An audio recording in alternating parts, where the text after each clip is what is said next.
Hi, everyone. I'm Dr. Ratnayaka. I'm, like she said, veterinarian at Austin Pets Alive, as well as an instructor at American Pets Alive. Started out at APA back in 2010 as a little volunteer and undergrad. Parvo, I became the Parvo program manager within a couple of years, so that program's very near and dear to my heart. Went off to vet school then and came back to APA because this is such a wonderful, inspiring organization and movement to be a part of. So today our goal is to understand and be able to implement the 6 core strategies for management of contagious diseases in shelters.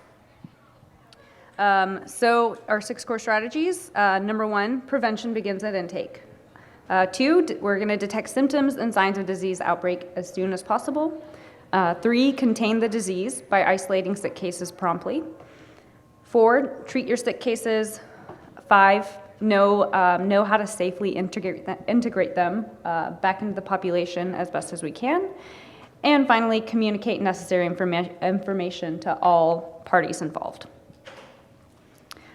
So I'm going to talk about a case study of what methodologies worked really well for us in Austin at our municipal shelter when we had a Distemper outbreak back in 2018. We were able to successfully manage this outbreak without having to do extensive testing and without, more importantly, having to do any sort of culling of healthy and treatable animals. So, like I said, the outbreak was at the city shelter. It was mostly happening in large breed adult dogs who we were seeing were likely infected very shortly after intake. Austin Pets Alive assisted Austin Animal Center through pulling all of these suspect distemper cases, as well as assisting in resetting proper intake and prevention protocols. So how do outbreaks happen? Typically, it's going to be failure of the top 3 core things that we're going to talk about. So failure of prevention, failure of detection, failure of containment, including transporting to other shelters or other areas without those shelters being set up with good prevention and detection protocols. So strategy number 1, preventing. So prevention begins at intake. Hopefully most of you were at my presentation 2 days ago when we spent about 45 minutes talking about this. I'm condensing all of that into one slide, so we're going to go pretty rapidly. But what does good prevention at intake look like? First off, we are going to screen for contagious diseases upon intake. So as soon as the animal gets there, we're going to have staff go in and screen for any obvious signs of illness, upper respiratory disease, not eating, diarrhea, vomiting. And then most importantly, these sick animals cannot enter healthy intake space, which we're going to talk about in a second. Second, or concurrently, we're vaccinating before they enter the building. So the vaccines truly do need to happen within minutes of animals getting to the shelter, if not sooner. And that's because the vaccine does start stimulating immunity within minutes to hours of getting into the animal. So it's truly important that they get that vaccine first before they walk into the shelter, where they are more than likely going to be exposed to disease. Third, we're going to quarantine these dogs away from general population and as well as potentially contaminated areas for 72 hours. This means no walks, no play groups. Staff that are handling these animals are wearing gloves and gowns and have clean clothes and clean hands. There's dedicated equipment in the intake rooms, which are not shared with general population. And then finally, we're going to organize our intake space, which is really what we talked about 2 days ago in depth, via the all-in, all-out protocol or snaking protocol. If you have any questions on that, feel free to ask me about it later, because we don't have time to dive into that right now. But essentially, our goal here is to eliminate exposure to disease from the environment, from fomites, from other sick animals, while our dogs have time for that vaccine to kick in and gain some sort of immunity or get a head start in gaining immunity against these diseases. Okay, so first thing we did when we went into Austin Animal Center to help them with this outbreak was resetting preventative measures. Step one, clean break. So in the large dog intake building, where new intake dogs were housed, we cleared out that building. Those dogs had to leave and they couldn't come back to their kennels. The entire building was power washed, deep cleaned, and fully disinfected to get rid of any trace of disease. From then on, from that point, all new intake dogs going forward were vaccinated with their DAPP before entering the intake building and going into their kennels. Dogs were then housed in the intake building for a solid 72 hours, quarantined in an all-in, all-out fashion by intake day. After 72 hours, they went into general population. Okay, so a couple of assumptions that we make with our strategy. Number one, dogs who appear healthy in general population may be shedding distemper. Number two, 72-hour vaccine hold gives dogs a head start to mount protective immunity, but they may still become infected if exposed to distemper in the general population. Interesting thing about this is that this is something that experts actually do disagree upon with how quickly the immune system does start mounting an immune system does start mounting a response against distemper, even in a healthy animal. Our expectation is not that at the end of 72 hours, these dogs have full immunity to distemper, but rather that the 72 hours is giving the immune system a head start to become stronger and to be better equipped to fight off the more deadly symptoms of the disease once they do have to go to the adoption kennels or into general population. In our experience, though, 72 hours really does seem to give them a good amount of time for these adult dogs to see a significant decrease in the morbidity or symptoms of distemper. 2 to 4 weeks would be great if we could give them that much time for the vaccine to kick in before they, enter the shelters. General population, that's just not practical in our shelters, and culling of the healthier treatable animals that are shedding is just not something that aligns with our no-kill philosophy, as all of you guys sitting here know. So on that note, these dogs, like I said, can still get sick if they're exposed to shedding dogs, but in our experience, it's generally mild, it's generally treatable. And then finally, over time, over the course of a few months, less and less dogs become sick, as there are less and less dogs that are shedding as they're leaving the shelter.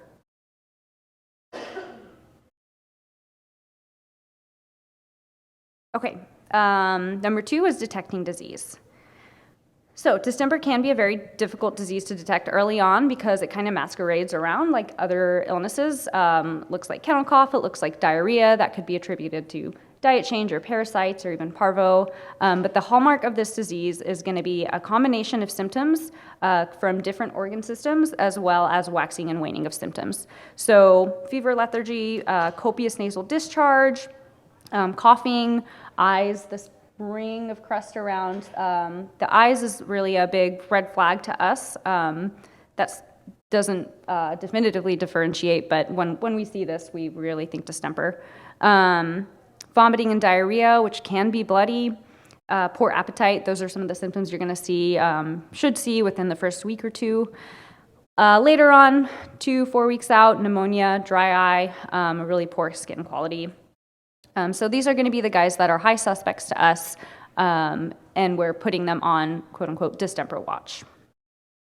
When we consider disease to be confirmed, or when we confirm these animals as having distemper in our shelter at APA, is when they start to have neurological signs in addition to these previous signs. So myoclonus, little puppy Jewel over here, has twitching on top of her head as well as her shoulder. So the myoclonus or the distemper twitch happens most commonly in the head, the jaw, temporalis muscles up here, and the legs. And then these guys can have, some have seizures as well. So they can start out as focal, which means a seizure that's most commonly going to be in the jaw, and they look like the dog's chewing gum. So they're kind of called chewing gum seizures. This little black puppy over here is having a chewing gum seizure. But they can also be grand mal seizures. So this is how we know for sure that you have distemper in your shelter. Of course, there are tests out there, but we feel that distemper-based diagnosis provides advantages over testing. And why? The test is pretty expensive. For us at APA to send out the test, it's about $100 per animal. We feel that, especially in the face of an outbreak, these funds could be better spent on isolation, prevention, and treatment. In our hands, we do frequently feel that test results can be inaccurate. So positives can be attributed to recent vaccination with some tests. Positive test results, we've taken dogs with positive test results from other shelters who have never shown any symptoms. So maybe they're shedding, but they've never gotten sick in our care 4 to 6 weeks out. Negatives do not rule out distemper still. If you have a dog that's having lots of symptoms that are suspicious of distemper, we've seen a lot of cases that have the pneumonia. We send out a test, test comes back negative, and it is, and a week later, they start having seizures and the distemper twitch. And I feel like that's probably attributed to us being able to get the accurate sample. It's difficult to get the accurate sample, so blood, respiratory, urine, during the right time of the disease course. So testing can be tricky. Test results don't change the plan for the animals that here at APA. We isolate sick animals based on symptoms, and then we are treating them, and isolating them regardless of what that test result shows us. And then once again, consistent with our no-kill philosophy, we don't make life or death decisions based on a test result alone. All right, next we're going to contain disease. So step 0 for containing disease is just knowing how it spread. We've got airborne and respiratory, direct contact with other dogs, any bodily fluid really, urine, feces. These top 3 probably being the main ways that the disease is spread. But also fomite, so staff, if they're not properly washing their hands, or adopters, if they're touching all of the puppies, all of the dogs through the kennel doors. And then environmental contamination, less so just because the virus does not survive for very long in the environment, but it definitely can still happen if proper cleaning is not happening between in kennels and with equipment and everything. Infection is likely, so it is most likely to happen with close contact of infected individuals. So this should be, especially during the first 72 hours, this should be absolutely not allowed where, dogs are allowed to sniff each other through the kennel doors. But overall, it can take a week or 2 before you'll see symptoms, so it can be very difficult to actually track disease, track who your patient 0 was, and track exactly who and how they got distemper from.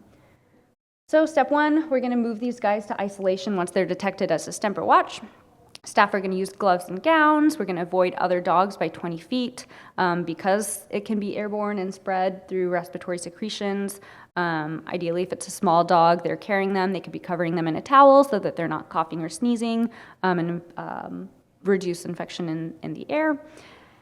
And super importantly, we're not crossing the path of new intakes when we're moving the sick dogs to wherever their isolation spot is. So if it's super easy to cut through and get to ISO by passing the new intake area, you're not allowed to do that. You have to go and take the longer, harder route to get there. And then step 2, obviously, we're going to now want to disinfect our kennel as well as our equipment. Containment for distemper and just disease in general, I feel like these are things that get skipped at shelters. We might have really good protocols written, training happens, but then staff volunteers maybe don't understand or realize how important these things are in preventing disease spread. But washing hands correctly, so for a solid 30 seconds, getting between your fingers, under your fingernails, washing up to your elbows between handling all animals. With sick animals, we're wearing gloves, gowns, booties when handling the sick animals. And then after you're done handling the sick animals, your gloves, gowns, and booties come off immediately before you start walking elsewhere with the booties on or touching things like doorknobs or medication bottles with your gloves still on. We're going to use disinfectants properly. This is something that also gets skipped. Concentration has to be made correctly. Organic debris and objects like your corona beds have to be removed before cleaning kennels. And then we have to adhere to the contact times that are written on our disinfectant bottles. Usually minimum 5 minutes, as much as 10 minutes, depending on what you're using. These are some of the common disinfectants. Bleach Trifectant Rescue. They all have pros and cons. Bleach is super, super cheap, but it is... it has no detergent in it, so all traces of organic material, meaning mucus, snot, vomit, diarrhea, dirt, fur, all of that has to be gone. Otherwise, the bleach won't be effective at penetrating and disinfecting. It has to sit there for 10 minutes, and you have to make a new bottle every 24 hours, and you have to protect it from light as well. Trifectant, a little bit more expensive, stable for longer. It has a good detergent, decent detergent in it, so if you don't remove every single trace of, mucus, snot, vomit, diarrhea from the kennel, it can do a better job, but you do want to get rid of obvious, large amounts of diarrhea, vomit, feces, all of that stuff. And then Rescue is one of the more newer ones. It's much more expensive. It lasts longer. It has a really, really great detergent in it, and it works in as little as 5 minutes. During the phase of an outbreak, probably still best to let everything sit for 10 minutes for that contact time to make sure we're killing off virus in the environment. Okay, continued, getting creative with isolation space. This is probably one of the really big hurdles for a lot of shelters is actually just finding a spot to put these sick animals. Couple of options, pop-up kennel in offices is what we used at Awesome Pets Alive. But an office, a conference room, a large closet, maybe where you're storing cat materials. This area does, once again, need to have a separate entrance and be far away from where your new dogs are being intaked and housed. Option 2, at APA, if the animal is on distemper watch and they're stable, so they might have a cough, they might have some diarrhea, but otherwise they're bouncing off the walls, they're eating, they're happy, we will leave them in a kennel that is designated as a distemper watch kennel, and we make sure that they're neighbored by dogs who are long-stay animals who are well vaccinated. So we're kind of mitigating risk. One of the advantages of doing this is that they are kept available, and they do go into kind of foster to adopt situation pretty quickly, especially if they're puppies. And then they kind of have a committed person that falls in love with them through, if they do, through their illness, and it gets them out of the shelter. And then these guys, and just in general for puppies 5 months of age and under, they're kind of lockdown in their kennel so that we're not spreading disease and we're not catching disease. Option 3, foster. Easier said than done. And then option 4, off-site temporary pop-up. I've been to some shelters. We've done pop-ups at the fairgrounds. I know Dr. Wilcox has done isolation at like a warehouse. Quick pro tip for what we do in our Parvo ward is we use these shower curtains, clear shower curtains that are up in Parvo to help reduce the spread of respiratory disease in there, since it's ISO. They're such close quarters. They're Parvo puppies, so they're immunocompromised, so can catch disease much more easily. Just a quick pro tip: we started doing that about a year ago, and we feel like we've reduced spread of disease in there.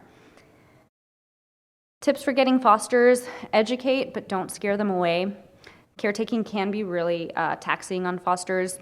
So providing support will increase your success of retaining those fosters. We have a group called the Distemper Angels, where some of our fosters that have been doing this have been fostering sick distemper puppies for years and years. Will act as a hotline. They'll get on the phone with people who are newer to it and help support them through it. We give people lots of credit and lots of information. We do streamline education and set expectations with actual written resources. So up here we have one of our Distemper Watch agreements that everyone who takes home a Distemper Watch puppy or dog reads and signs and has explained to them. So they have expectations for what symptoms to watch out for, and then we have them sign off that they have, their dog at home is fully vaccinated. They're not going to take that dog to dog parks. And then they get to go home with that resource. Okay, sixth strategy, treating. Treatment is a lot. Last year we had a full Distemper lecture. I think it is on Maddie's YouTube website, so if you want to really dive deep into how to treat distemper, it's basically supportive care and treating symptoms as they arise, but you can definitely come talk to me later, snap a picture of this slide, and then I'm sure that our handbook also has our protocols. But basically treating all symptoms as they arise. IV vitamin C we started using about a year ago. It has to be this special formulation though to go safely IV. Works in theory as an immune boost early on in the disease. Empirically we feel like it's increased our survival rate. And then no surgery until they're cleared for 30 plus days of healthy. This is just an example of one of the resources that some of our sick puppies can go home with so that it streamlines. For me, making the plan, I can just check a bunch of these boxes for the meds I want to prescribe to the puppy. The technician makes that plan happen, and then the foster, the adopter, goes home with this sheet so they know what medications they're giving, why they're giving them, when they're supposed to come, and when they're supposed to come in for a recheck. And just a couple things to keep in mind, distemper can take 2 to 4 months to run its full course. Our goal is to help these dogs outlast the virus, and they can have a good quality of life once they have recovered. Reintegrating. This is a tricky topic just because the disease can shed for a really long time. But shedding is mainly in respiratory secretions and urine, so if your shelter does have good preventative and containment protocols, hopefully with these guidelines, these are the guidelines we use at APA to minimize shedding and exposing new animals to distemper. Distemper watchdogs, so the ones who are suspect, but we're not sure if it was distemper or not, because we haven't sent out that $100 test. We wait for them to have 14 consecutive days of absolutely no symptoms and being completely healthy. They're eating, they're not having any diarrhea, no coughing, no nasal discharge. Once they've had 14 days of no symptoms, they come in for an exam. A technician does an exam, make sure that they don't see any evidence of disease as well, and then they get cleared and we remove their distemper watch tag. For the distemper confirmed dogs, so the ones that have neurological symptoms, for 30 full days they have to have no new or worsening neurological symptoms, as well as 30 days of no GI, respiratory, or skin symptoms. Then they come in for an exam and they get cleared. In our experience, most of these dogs end up getting adopted from foster, so they don't have to return to the shelter. Although I will say it may be best not to make this a requirement for fostering, so we don't scare away fosters that are considering fostering distemper watchdogs.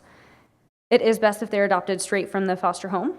And then just for, risk of other animals that are in your general population, the puppies under 5 months of age, it's best if they are, especially in the face of a distemper outbreak, on lockdown in their kennels. That's what we do at APAs. All puppies under 5 months are pretty much on lockdown, but luckily they have a pretty low length of stay.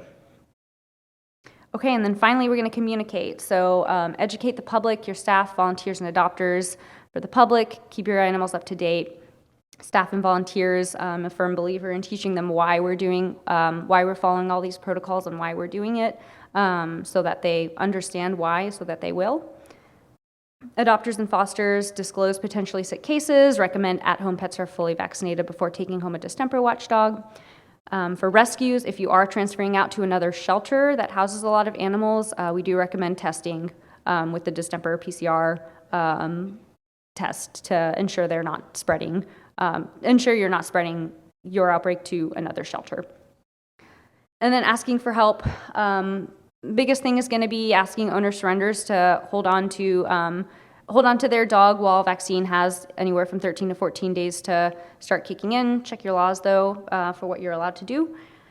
Sign up to foster, and then consider adopting or pulling the longer stay dogs.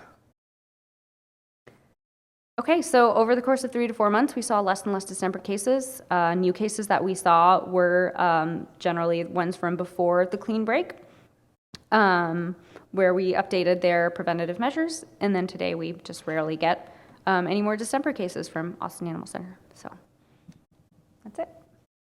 Dr. Naya went through the nastiest disease that I can think of that we have to contend with in shelter medicine. I'm going to cruise through 3 more because, unfortunately, there are lots of diseases that we have to contend with as shelter vets. And hopefully what you'll take away from this is not memorization of how you're supposed to treat every single disease, but an understanding that they're not all the same, and some of them, like distemper, are going to take Herculean efforts, and others may not take as much effort. And hopefully you can redirect your resources accordingly so that if you have to make life-saving decisions, you're putting your resources in the best places.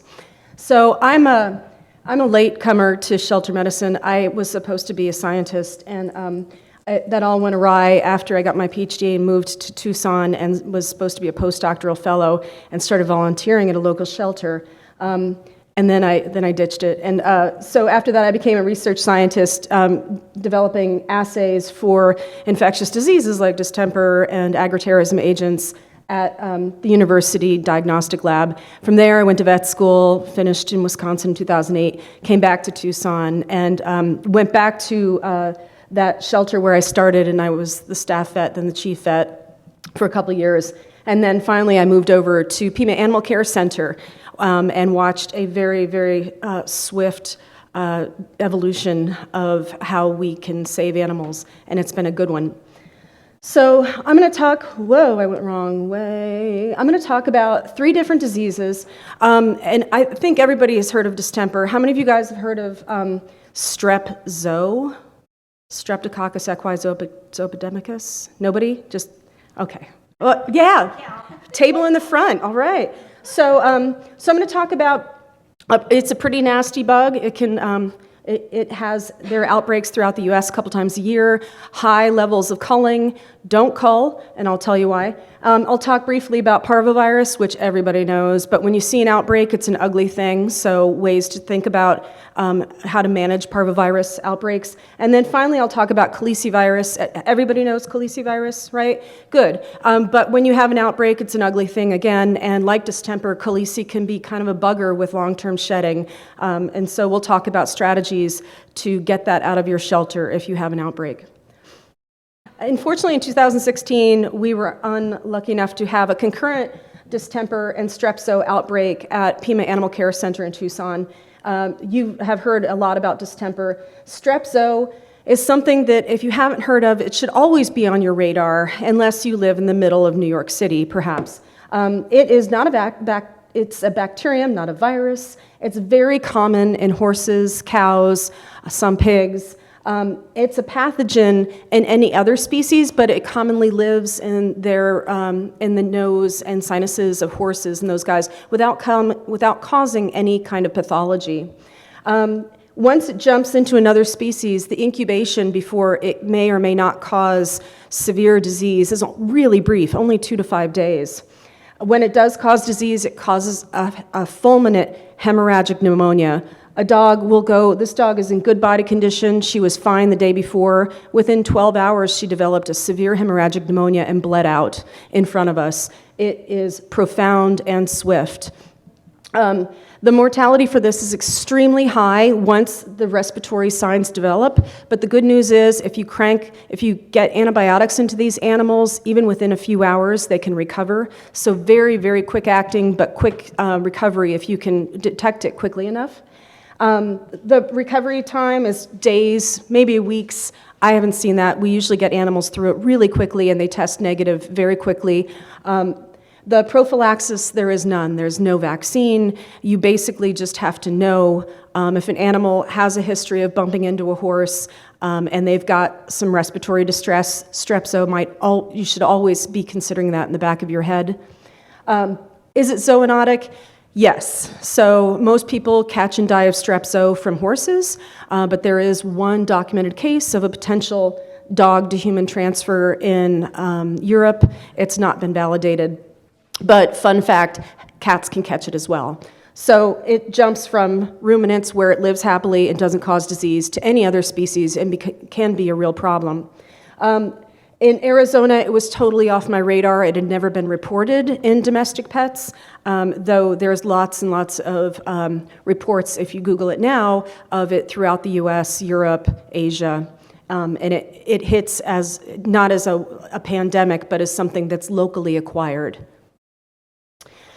And in Tucson, we got a big old rodeo. There are a lot of people that like their horses, so we don't have lots of farm dogs dropping dead all the time, but guaranteed the stress of the shelter is certainly the proper formulation for an exposed dog to catch and die of this disease. So how did this outbreak start? 2016, we had a nasty outbreak. 2018, we had a single outbreak, and we caught it before it became widespread. 2018, though, this is how it went down, using the 6 steps that Dr. Nye introduced you to. The first was, how do you prevent animals from getting exposed? Well, you would never want free-roaming dogs interacting with horses. In our area, we have lots and lots of free-roaming dogs, and we have lots of horses. So keeping that exposure from happening will be difficult. In the next case, it was never on my radar that an animal that otherwise looked healthy could drop dead and bleed out from its nose and mouth when it was healthy 12 hours previous. So I was thinking it was a rodenticide exposure, rat bait basically.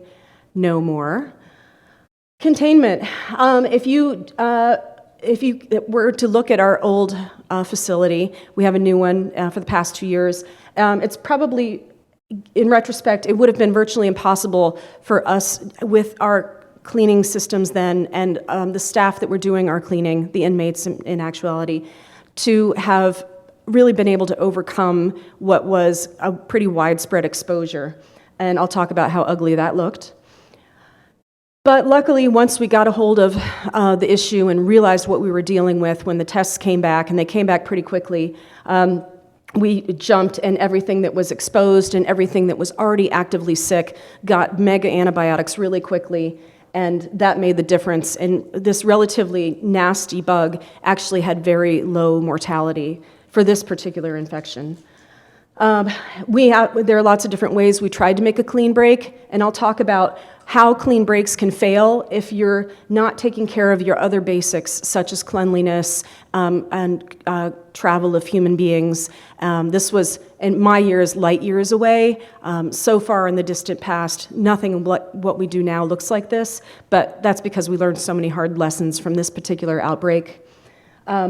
So get your clean breaks, and then we'll talk about how to reintegrate these animals once they test negative. In this case, it was super easy. We moved all these animals out, we treated them like cohorts, we'd sample them, they looked great, their PCRs were negative, and we were able to get them back into adoptions pretty quickly. But it was an ugly process, and we lost a lot of sleep. We did close, and in order to make our clean break, we did close the shelter, which if you ever have an outbreak of any kind, before you know what's going on, you should already be talking about where you can move animals, how you can lock down, and whether or not you will be able to close and deter drop-offs. In this case, we were able to close down to dogs, but we weren't able to close down to cats, and cats continued to come in. So when we made our clean break, we identified one building, and no one was allowed in that building except people that were handling either exposed but healthy animals or recovered animals, and those that were actively sick. At that time, we used inmate labor to do all of our dishes and all of our cleaning, and for 3 months, we had a very successful turnover of animals cycling in that had been exposed and animals that were in this area that were being treated and recovering and eventually moving back out. What we found is that all of a sudden we started seeing a lot of new cases, and the inmates had unintentionally switched the order of cleaning and started dragging distemper and strep into the relatively healthy animals. And that perpetuated our outbreak by probably another month and a half. Heartbreaking. What we also found is that our basic cleaning protocols had fallen apart. So when dishes are cleaned, they're supposed to be bleached afterwards for 10 minutes in a sink that has half a bottle of pure bleach. Well, the inmates promised me they weren't scrimping, they were using an entire brimming cap of bleach instead of the half bottle that we'd ordered. So for sure, none of our dishes were getting properly disinfected. And again, that probably perpetuated the outbreak months beyond where it needed to be. And many studies of outbreaks find that there's usually some attribute of routine cleaning that has broken down. And then finally, on this adoption floor in the 3 months that we endured this hell, we were very surprised to find that we had animals breaking almost in every area, either healthy or recovered or exposed and suspected. And the only area we never saw a disease outbreak was down here. And who was that? The rabies quarantine animals that public wasn't allowed to touch or walk, and they were only cleaned by staff. So hard lessons there, and since then we now pay a cleaning service, and we haven't had nearly the problem since.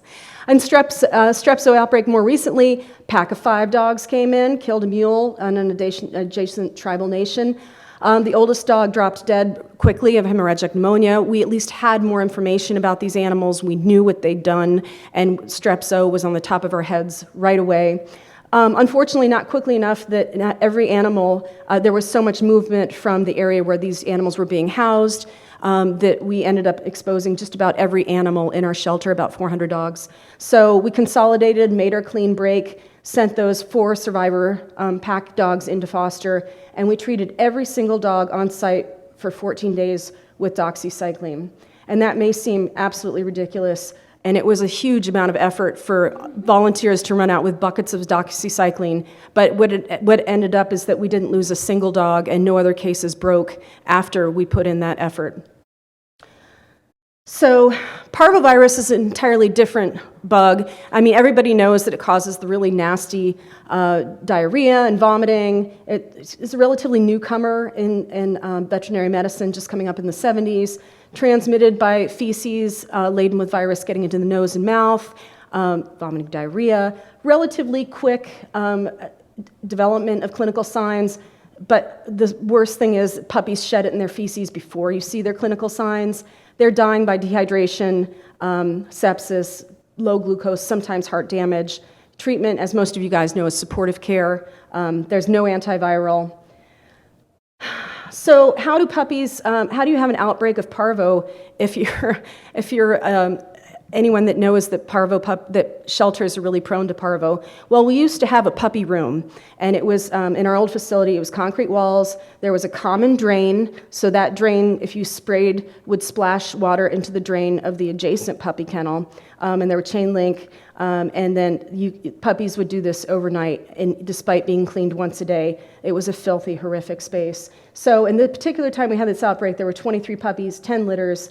Once we determined that all of them had been exposed and many of them had parvo, we took a different strategy. Instead of trying to isolate them, we thought their best bet was to go to rescue. So they all were pulled to rescue. Half of them died. And we realized afterwards we probably could have done a better job. And I'll talk about that in a moment.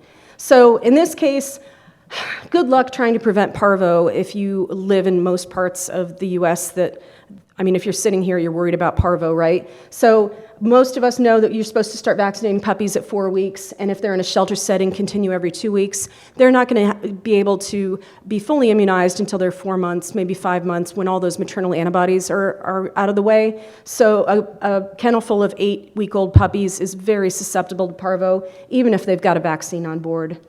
So recognition, if we'd noticed that any of these puppies had vomited or had diarrhea, that would have been great, but unfortunately there would have been very little information for us based on how our kennels looked at that time. But hopefully most of you guys are using a meatball test. If a puppy doesn't eat a meatball within a few minutes of leaving it and watching him from around the corner, there's probably something wrong. And of course we've got the SNAP tests. We failed to contain in this point because we had everybody using PPE, but we couldn't guarantee that those inmates were changing out their gowns, gloves, and booties between every one of those horrific concrete kennels. I mean, who could? That's like a failing attempt. But they probably weren't able to clean well, and they were unloading every puppy set into a rolling kennel, and they would have to disinfect that rolling kennel before the next litter of puppies went in. So that was stacked against them. But in retrospect, though, when we sent all those puppies out to rescue and we found out a bunch of them went to Mexico, or they went to low-cost clinics that didn't do very aggressive care, in retrospect now I think a lot of shelters out there are treating parvo, and there are tons of good protocols, and you should have about an 85% survivorship. And if you don't, please ask us for protocols, because we're in unusual circumstance now of being able to provide better vet care than some rescues will get going to some discount clinics. So keep that in mind. Parvo should not be a death sentence, even in an outbreak situation. And don't wait too long to integrate these guys. I'll show you a graph next. Puppies that are done puking and pooping are probably going to be asymptomatic pretty damn fast, so don't hold them in isolation until they catch distemper or something else. Get them back out in adoptions once you bathe them. And then finally, communicate to everybody in your community that Parvo is everywhere. Puppies shouldn't be at public places. They shouldn't be at dog parks. Take it upon yourselves to shut that down. And then lastly, I'm going to show you some information. Don't commingle those puppies with kittens just because you think they're separate species. They can have they can exchange some nasty cooties. So if you need to take a picture of this, this is standard Parvo treatment. We have good success with this for most of our mildly affected animals. There's tons of versions of this out there, but we're getting pretty much $38 a pup. Only need to treat them for about 3 days, and if you only have to test one runt, you can save yourself a ton of money in snap tests. More aggressively, we'll go with the IV stuff. Again, take a picture if you need to. We have really good success, and this only adds $10 to the total cost per puppy. And if they're super sick, you should be doing IVs. We really turned around some tragic animals that way. So again, if you've got firm poop, don't languish. Get those puppies bathed and moved back into adoptions. On average, we find between day 8 and 9, asymptomatic puppies are testing negative, so don't hold them for 14 days. There's no reason to. Get them cleared and back out into adoptions so you can fill your Parvo ward with new cases. And again, I'll just point out, in case you didn't know this, recent UK study, 30% of healthy shelter cats are shedding virulent canine parvovirus, so careful with your puppies and adult cats. Similarly, canine parvovirus can cause panleukopenia signs in kittens, so take it seriously. And I'm going to scream through this because we're almost out of time. Feline calicivirus, most of us know it's pretty nasty. Back in 2003, I was at a different shelter, and we were pretty ignorant back then, and I'll just hope that you guys can glean some nuggets of wisdom from our mistakes. So it's a viral pathogen, upper respiratory, but it affects other tissues in cats, mostly transmitted by fomites, not by sneezing so much. It lives pretty happily on surfaces, causes really nasty fever, these awful lesions on the tongue, generalized stomatitis, the nose tissue sloughs, they're drooling, they're miserable, they're lame. And the biggest, worst thing about calicivirus, like distemper, is that they're sick for, this is a little askew, they're sick for 2 to 14 days. It's usually a self-limiting thing, but they shed for months, and that's a real drag, and that makes it similar to distemper. And how the hell are you going to manage these cats when they look good, but they're a risk to other cats? So again, rarely fatal, but really they're suffering. Over 45 strains of calici, and they vary hugely in how sick they make the cats. You better plan on a lot of supportive care, pain meds galore, fluids, antibiotics if you have the secondary infections. So our calicivirus came from a place, our outbreak came from a place of ignorance. We were not aware at that point in 2003 that calicivirus was endemic to our huge population of free-roaming cats. This was pre-TNR, so if you got a feral cat coming into the shelter, it was usually euthanized by the end of the day. There was no other option for it. So it wasn't, once we started moving these cats into adoptions, then we got a good amount of transmission. Failing to recognize it is another problem that we had. We were at that point very accustomed in a crappy shelter to giving animals illness, not seeing illness coming in with animals. So we failed to recognize these cats were sick because they'd just gotten there. They couldn't be sick yet. We hadn't made them sick. So what a horrible thing. Then failing to contain. So calicivirus is primarily a disease of stress. All of these animals are vaccinated. Why should they be getting so sick? It's because of the horrible conditions we were putting them in. And we figured out those damn inmates, again, weren't cleaning the dishes as well as they were supposed to. And God bless them, they tried. Treatment, again, we were in for a lot of pain meds and supportive care. Reintegration was a huge problem. We had over 100 cats exposed in our adoptions area, and we chose to never reintegrate, and I'll show you what that looked like. Instead, we moved the entire adoption population to a satellite warehouse. And then finally, communicating this was a huge problem. No one had ever said they had a calicivirus outbreak in our town before. So we broke the news to everybody that the community has calicivirus, and it's not just us. Luckily, the pound where I work now had an outbreak as well. So it wasn't just us. But we were then able to broadcast that, vaccination is critical, especially for cats going outdoors. And at the end of all of this, we threw a free adoption party at the warehouse and managed to get all of those calici-shedding cats safely into adoptive homes with either well-vaccinated cats or as only cats. So again, clean break, when you've got a long-shedding respiratory pathogen like this and every single one of your cats is exposed, there's no way you're going to move a healthy kitten into that clean kennel the next day. That kitten's going to get exposed. We're too bad at our fomite exposure. So what we chose to do is we schlepped the whole population into a nearby warehouse. The red team was the staff of caregivers that only worked at the warehouse. They weren't even allowed back in to clock in and out. We did that remotely for them. And as a result, we had 99% survivorship with an entire shelter full of cats affected. So again, in summary, some of these viruses are going to be tougher to manage than others, but if you have an outbreak of some kind, please get to know what kind of pathogen you're dealing with. Make sure you're reaching out to veterinarians and to the veterinary support staff at Davis and at Austin Pets Alive, Best Friends, University of Florida. Who am I forgetting? I've been through a lot. But if you're not familiar with what to do, please reach out and don't waste your precious resources because it may make a difference for how many animals ultimately survive outbreaks. And just prepare for it. It's probably inevitable you're going to see one no matter how good you are. Thanks for staying till the end of it all, guys.